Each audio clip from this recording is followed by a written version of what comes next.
plus values are anything that you could add in at that moment.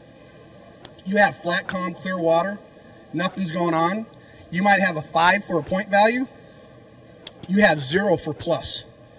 Nothing happens. Wind starts blowing. Got a +1. Mudline starts happening, +2. The shadows of the mudline start happening, +3. Bait fish show up, +4. Fish activity, +5. Now you got a 5 on 5. I win a tournament there. I can go down a bank that has nothing. It could have just a 0 or a 1. It's just a bank. And now I create my plus values. I could win tournaments or catch monster fish because the plus values trump everything at that given moment. And that's why you guys have to keep thinking. And you guys seen it. You fish one side of the lake, the wind's blowing into it. Man, this is great, man. I'm stroking them. 30 seconds later, you're like, nothing happens. The wind's changed, and the guys on the other side of the lake are hammering.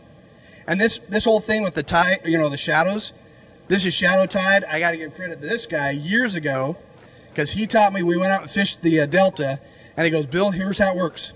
You gotta fish the tides. I never really fished the delta. He goes, you got 15 minutes on the front end and back end of the tide. The outgoing is really good. The incoming is really good. Da-da-da-da. Here's it. I'm like sitting there going, oh my gosh. He fishes tidal water like I fish tidal shadows. My shadow tides are exactly the same as his because they're as long as the sun's out, I know a shadow is coming into that point and it's going to pinch in the fish and make them tight. And then after 15 minutes, it goes on the other side of the point and it's an increasing shadow. The fish get loose and they're harder to catch. My shadow tides are exactly the same way as his tidal water. And I could run, and I've won tournaments on every lake I've been to, even Amador when we went there, as I was running shadow tides as they pinched into structure and cover elements. And as long as you could overlay them like onions, it's structure, it's got cover, it's got some grass, it's got a little mud line coming in and a shadow's coming over it and it's pinching it in. Hold on, hallelujah, it's going to happen. And it could only happen for 15 minutes. I'm going to interrupt him. Listening to him talk reminded me of one of them situations that he told me about with Amador. He told me that he knew just by evaluating the bank at Lake Amador in Northern California and the size of the boulders on this one particular area, he knew that there was more down here in the deeper depths. He ran over it with his depth finder and he confirmed that. He knows there's fish on these things, but he says they're holding so tight I can't see them with my electronics. So he hits me with this one here. He said, so I had to change their position with a topwater bait. I went, okay, explain. He goes, I took a big plug out of my box. I triangulated where the shadow of that big plug is going to be in direction. My sun is over here, my rock over here. I know there's some big largemouth on these rocks. I'm going to change the strike zone. I need to get those fish to come out and play. So I'm going to look at it, sun, here, boom. I'm going to cast out here and pull at a slow. I'm going to get the shadow of this bait to make those fish move off of those tight rocks. And then he came back through and he caught 2 fish over 7 pounds. That's good stuff. I can't believe you remember that. Oh, dude. I was sitting there going, yeah, tell me more. Okay, you know how we were talking about you're fishing top, middle, bottom, and there's certain techniques, understanding clarity of the water, sun angles, and everything else. And this goes, you guys have Lowrance electronics, you guys use side imaging. You know what your transducer is, that puck? It's your false sun. When you go down a bank and you see a rock off to it, and then you see the shadow of the rock beside it, you created the false sun. Light should have went on. That means wherever you're sitting there, all you do is you look at the real sun, and at that position, you know which shadow edge that rock is producing. It's that simple. Now, understanding top, middle, bottom. How many of you guys see Tweety birds' shadows go across the ground? None. You guys see a jet or a hawk, and the first thing you do as a predator, because we're all predators, we go, there's a shadow of a bird, and you go like this, and you go, where's the sun? There's the object. Fish do the exact same thing. So why are guys really good at top water, either with no light at all, because now the fish are honed into maybe structure cover elements, or at 12 o'clock high. 12 o'clock high because the shadow is directly underneath where they're throwing, so if they throw to a break edge on the gyp beds in Mead, or at Casitas or Clear Lake, the shadow is directly underneath the bait. I sat there with Jones 15 years ago at Mead, and I said, we're going to go back into Little Debbie's. The sun's at my back. How many times am I going to throw a black buzzbait back here, and how many times do I need to throw to catch this fish? And he goes, well, you preach one cast concept. Always one cast. You always set up for the first cast before you do everything. But this one's going to take a couple more because I'm going to show you. Throw out the buzzbait. It hits the back of the dirt.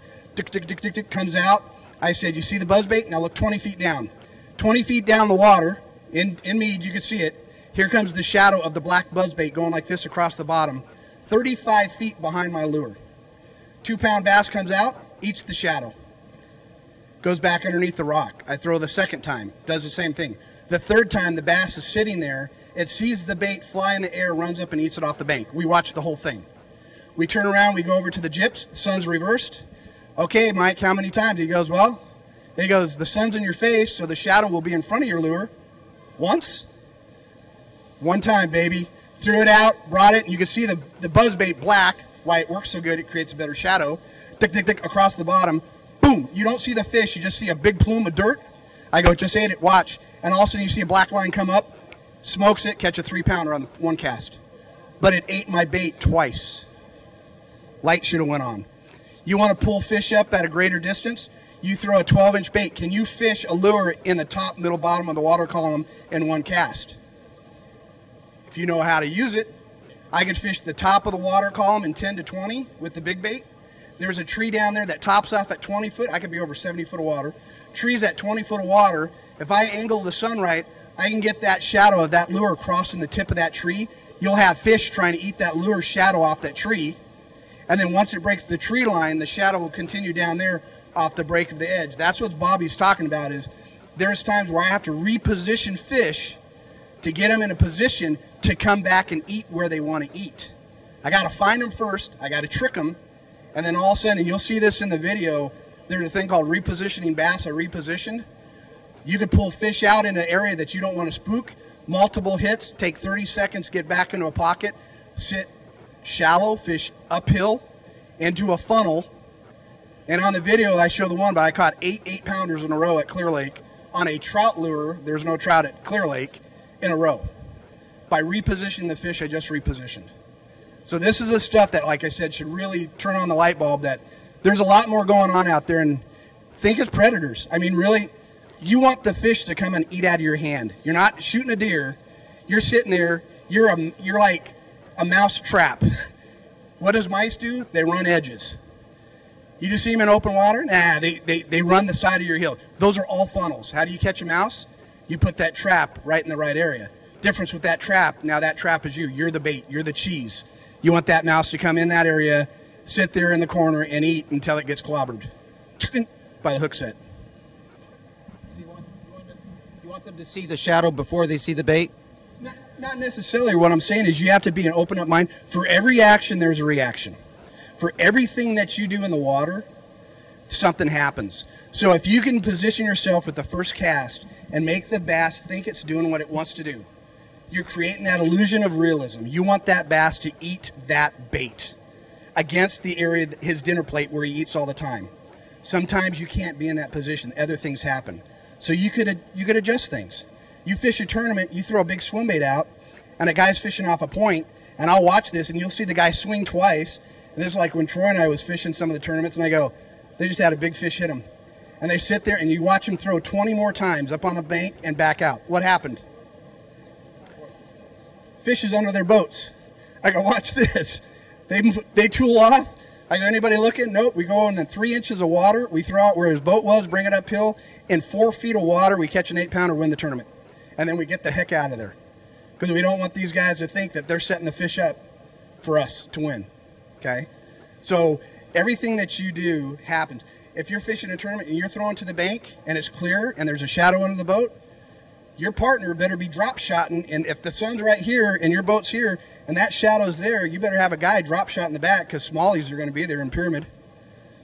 25 foot of water, there'll be smallies, there'll be 2 smallies in your shadow behind your big motor every day and twice on Sunday. But you got to think, for every action there's a reaction. And the fish are smart. You know, they're just predators. They're looking for an easy meal. Hold out your hand, become the meal. Become the prey. Well, what do you think? Any other questions? Equipment, line, braid, mono? Southern California, where would I go to fish for big bass? Man, it's everywhere. The biggest thing is, you know, here's the thing is everybody says, hey, a big bass, you know, who says a big bass has to be 10 pounds? Nice. Who says a big bass is just a little bit bigger than the last one you caught? That's it. If you've caught a 5-pounder, any lake in California, what you do is you set minimal goals for yourself, because each range of bass, 2-pounders, 3-pounders, they start changing a little bit. The way they feed, the way they look at stuff, the way they position themselves on structure and cover and how they eat. Each zone, each size of fish changes a little bit. Bobby's probably the biggest one on this on the Delta. We went out fishing. He goes, Bill, that stretch right there, it's transition water. We're going to catch all 2-pounders. But you see that little point right there with the Thule's, the Fu Manchus? I remember. And you see how that current's going around it, and it goes from 1.2 foot to 3.6 foot at low tide, and that little corner edge is the funnel. And watch this, and he throws up a jig, and he goes, or how's it work?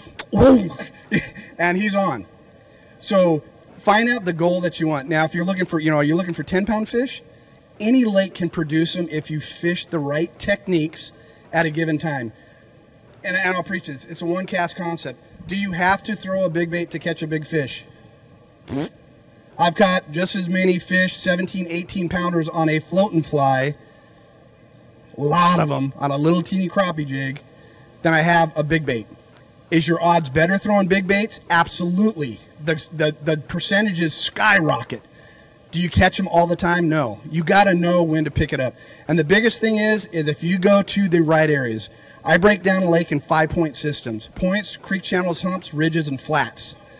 Combination of those, the points go up. 2, 4. You start building point systems on any lake. I could look at any map in the world and start marking it without even being there and going, that's a good spot. Because I'm looking for funnels. How do you look for a funnel? Bluff wall that creates a 90. Any point. Any hump. Those are all the funnels I was talking about. I could go and mark them. If they have cover on it, plus value. If it's seasonal cover, like grass. In wintertime, no grass, look for rocks. Then what you do is when you go throw your big baits, who says you got to throw a big bait all day long? I'm out of that one. I did it for 25 years. I got bad back, bad shoulders, bad hip, bad relationships, you know. But I tell you what, I learned a lot from it, because when you went to the best spot and you threw the best line on the best cast, it only took one cast to at least see something or make something happen. So if you go to the A points, the spots, the money spots, and you say, what's the best angle to throw on this spot right now with one bait? I'm going to fish top water if it's clear.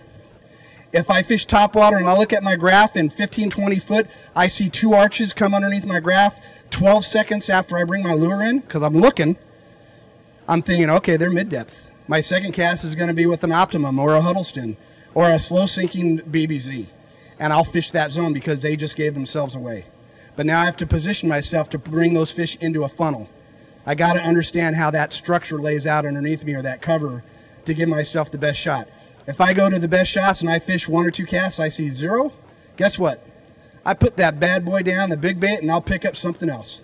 Or I'll move on to the next spot. And that's how I do it. And I'll run very fast to cover the water and try to figure out that money spot, that zone that they're in at that given time, because it could change in a half an hour.